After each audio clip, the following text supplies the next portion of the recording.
I'm James. That's Tabitha. We fucking back, bitches. And today we're doing still the short form stuff because you all have the attention span of, well, me, frankly, and my doom scrolling. So we're doing a little bit on the permission trap, right? Why do we wait for people to tell us it's okay to change or to do something different? Tabitha, what the fuck is going on? I am like there is journals full of this subject. Because yeah, so much shadow work or therapy and self-help has gone into fixing this problem of needing permission. Hmm. Um, but yeah, I I want to be like, it's all in the daddy issue. No, but no. I actually suffer from the opposite, and I feel like it's mommy. No, not well, no. We can talk about that offline. No, it's I tend to make decisions very quickly, and with the data set that I have in the moment that I feel like I need to make a decision, and then iterate. Right? Thus, short form videos. Where we have some data. We're trying a new thing, but it is. And I'm not sure if it's just like the change in the zeitgeist and how everybody's feeling. Um, I've actually had a couple of people be like, "You're just moving too fast on things," especially recently. Um, and I, I'm not going to wait for somebody to like okay a decision that just affects me. Or if I feel like it's something that I need to do in order to make a bigger thing move. Um, and I've had to work backwards from that and be like, it does affect other people. We need to do a bit more like change management stuff around how we're thinking about whatever the next step is. Um, so, as an example, um, working with other consultants, I will build a roadmap. Often there will be changes to that roadmap. I will change the roadmap. I'm the lead consultant. That's the thing that I'm going to do. I have the most interaction with the client, and those changes will get moved down to folks, right?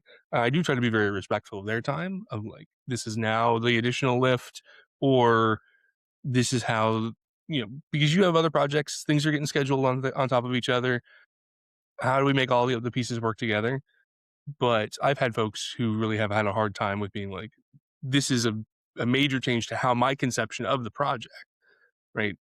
I need to be involved in those conversations. I need to feel like there's more of my input in this. Um, and looking at some of the change management models, right? Like there's ADCAR, there's a bunch. But that's a part of like getting people on board with what the outcome is going to be too. So I've had to slow that down and not be quite so impetuous and be like, no, I'm just making decisions. Like we're just going to keep going. Like we can iterate. This is fine. And it's fine for me. It's not always fine for everybody else. Uh, and so I guess really it's the question of like, where is that, where is the balance point sort of land for you in terms of, I feel like I need somebody to kind of okay this for me and to make it like to validate my decision, um, versus my like, fuck all of you. I'm doing what I want and keep up if you can. Feel like I have an issue of sometimes I'm like, I need to ask like other people's opinion, but a lot of Mhm. times if I think what I'm doing is the right thing, I'm still going to do that thing. Sure. So it's Well, and I feel yeah. like you getting ready to move, right, may be a thing that has brooked some concern or even criticism among your people. Yes, and also they learned how like last time I moved out of this area, I picked up my kid from school on the last day Mhm. of school and I never came back home. That's how I moved out. So a slightly slower process this time. Yeah, yeah, this time I'm bringing stuff. I'm not just gonna be, like, all the IKEA furniture delivered and force the little lobby girl to help me, like, carry it to the elevator. It's yeah. it's much more a mature process, but that was, like Mm, me and my sister were, like, going during the time, and I was like, "I cannot take one more conversation." mm, But we're okay now. Especially with the move, there have been people that just don't understand why I would leave Texas, and I think that I don't know if it's, like, a me leaving or just not understanding how you could leave here, and mm. it's like But it's paradise, right? it's like There's a fair amount of that when I left Florida, like, after college, of people just being like, "This seems very odd." And, like, I'm literally staying in the South, like, it's not like, there's just bigger hills. Um, it was very different, but, like like,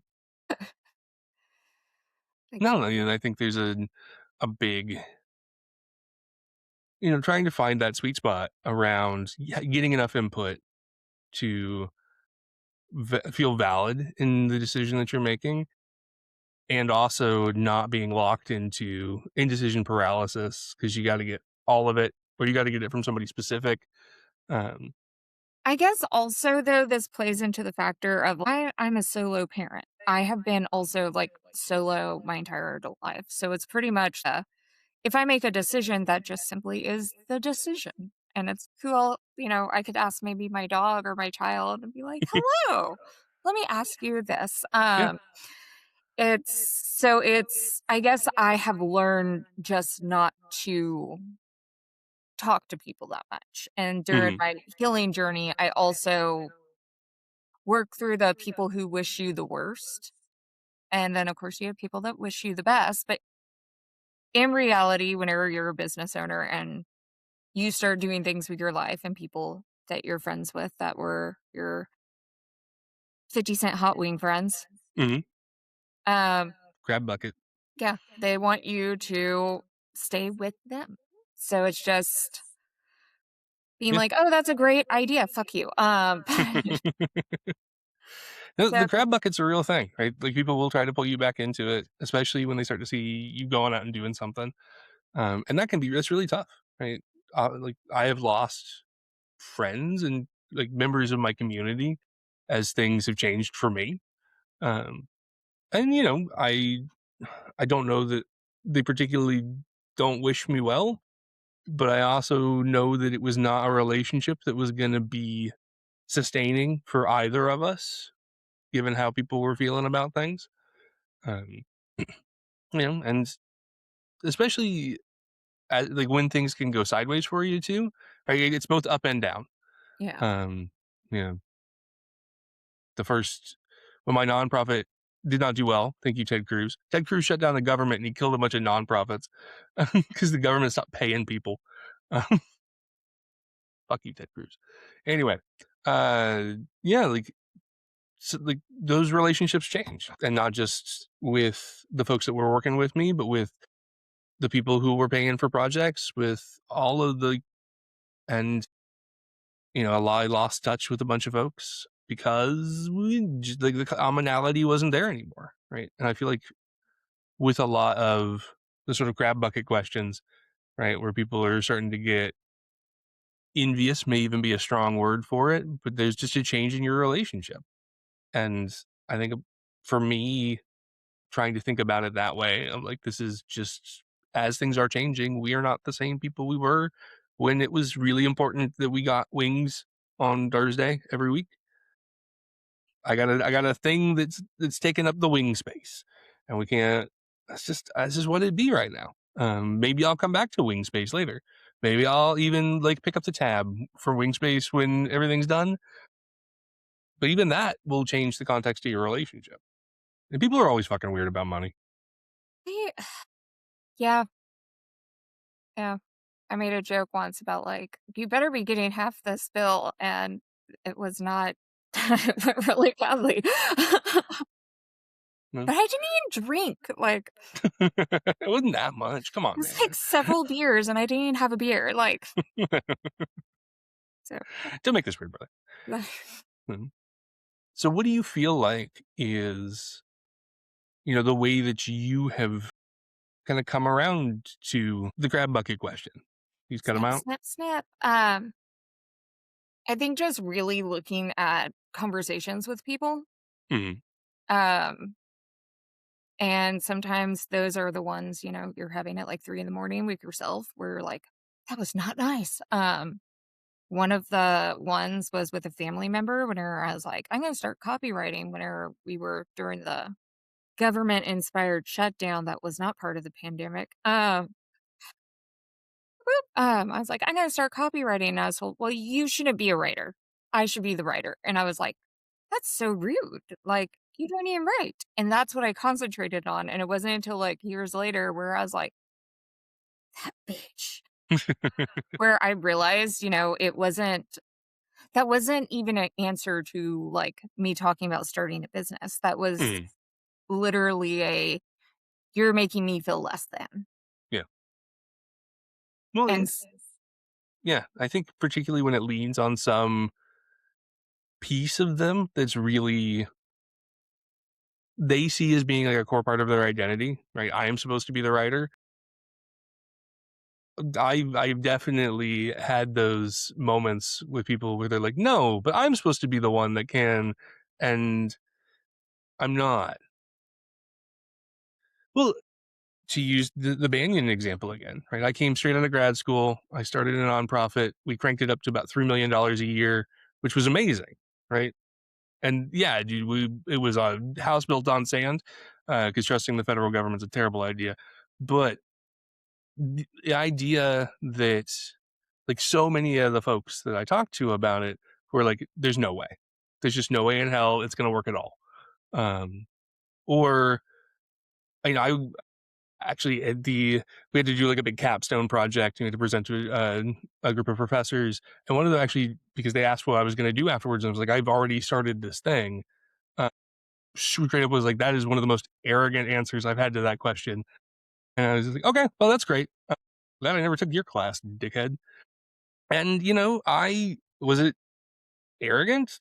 I don't think so. I was 30. I had done run big things before, um, but people see will sometimes see success and not just be envious, but also feel threatened in their personhood or in their self identity around it. And that I think is where a lot of the like, but I'm supposed to be is really the thing. Yeah. and We I talk, I guess we have a lot of internalized, I guess I don't wanna be, like, wounding, but to keep ourselves palatable for people, to, like, not ruffle anything, and so even the talking about success, you can be like, "Oh, well, I'm sounding like I'm bragging," or I can sound arrogant, and it's not, I'm just simply talking about something good that happened to me, and a good person would be like, "Oh my god, that's so, like, freaking awesome. Like, I love that for you," and not like, "How dare you make money, James? How dare you disgust me? You're filthy."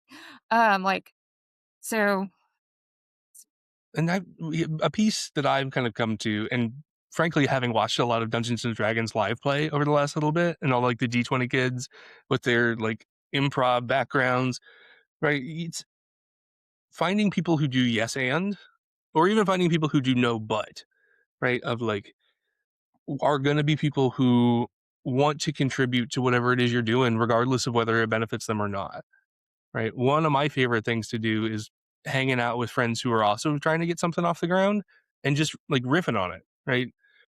The number of hours I've given away because somebody had an interesting idea and like for the cost of a beer, I would talk to them about it. Uh, yeah, that's a lot of fun. That builds that up. Right? And finding people who want to do that has been really key for me in building the networks that actually support this. Uh, you're one of those folks where it's I've got my wild ass idea, and you're like, yes.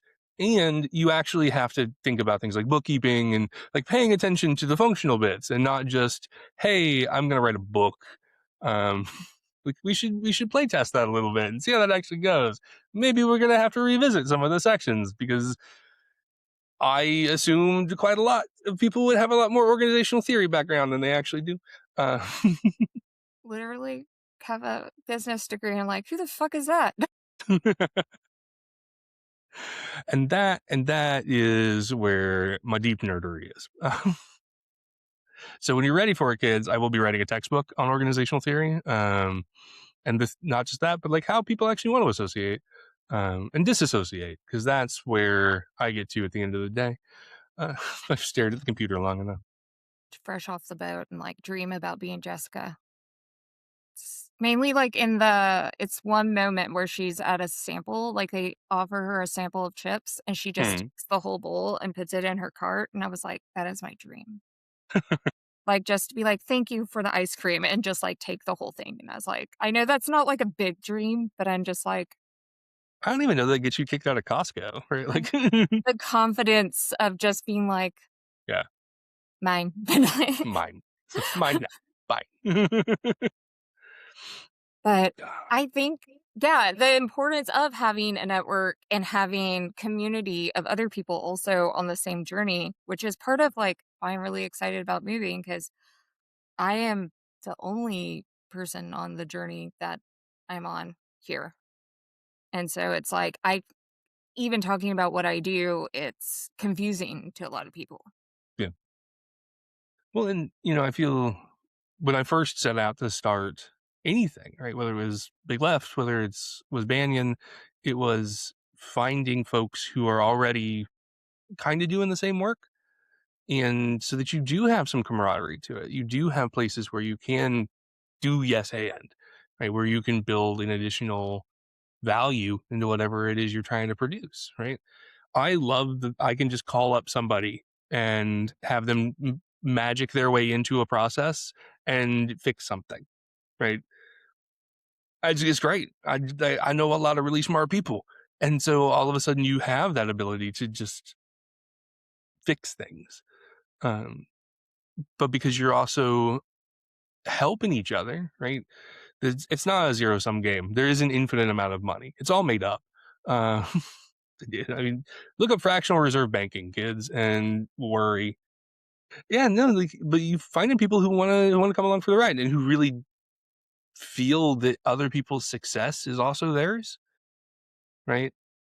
I've had great mentors for whom my success has been a direct reflection of their impact on me, and they know it, right? Not just because 'cause I've told them that, but because we share a common set of values, right?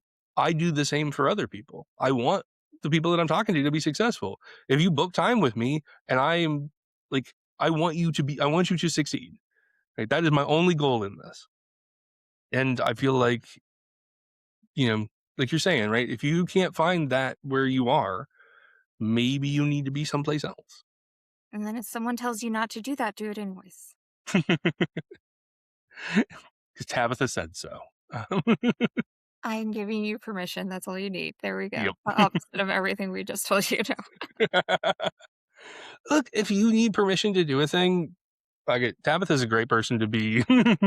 Just point at her and be like, "No, she said to. It was great." Unless it's illegal, um, in which case you should definitely say Tabitha told you to do it.